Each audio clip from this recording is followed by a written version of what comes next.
Sir, this project used in factories, houses, labs, and any places, sir. This helps to prevent fire accidents, sir. Let us see the demo, sir.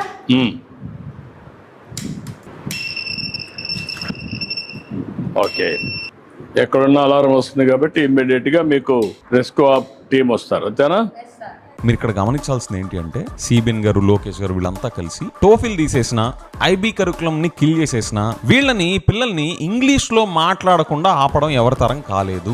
Jagan గారి mark ని చెరిపేయడం ఎవరి తరం కాలేదు. జగన్ గారి టైంలో 2.5 సంవత్సరాలు Covid కి పోయినప్పటికి కూడా ఆ మిగతా 2.5 సంవత్సరాల్లోనే ఇంత చేంజ్ తీసుకొస్తే, ఆయన రిఫార్మ్స్ కంటిన్యూ అయి ఉంటే ఎంత చేంజ్ వచ్చేదో ఈ పిల్లల ఎడ్యుకేషన్ మీద అండ్ ఓవరాల్ ట్రాన్స్ఫర్మేషన్ మీద I can only imagine. Maybe 100% transform కాకపోయినా డెఫినెట్లీ ప్రీవియస్ ఉన్న స్టాండర్డ్స్ తో పోలిస్తే చాలా ట్రెమెండస్ చేంజ్ ఉండేది అని I can see that. And ఇక్కడ ఇంకో విషయం, అక్కడ ఒక వియర్డ్ థింగ్ జరిగింది, ఒక విడ్డూరం జరిగింది. అదేంటంటే పిల్లలు ఇంగ్లీష్ లో చెప్తున్నప్పటికి కూడా సిబిఎన్ గారు తెలుగులో వాళ్ళని క్వశ్చన్స్ అడగడం, తెలుగులో మాట్లాడడం. అండ్ అక్కడ కొంతమంది పిల్లలు ఈయన తెలుగులో మాట్లాడినా, సిబిఎన్ గారు తెలుగులో క్వశ్చన్స్ అడిగినా వాళ్ళు మళ్ళీ ఇంగ్లీష్ లోనే రిప్లై ఇచ్చారు. అంటే ఏం జరిగింది అక్కడ?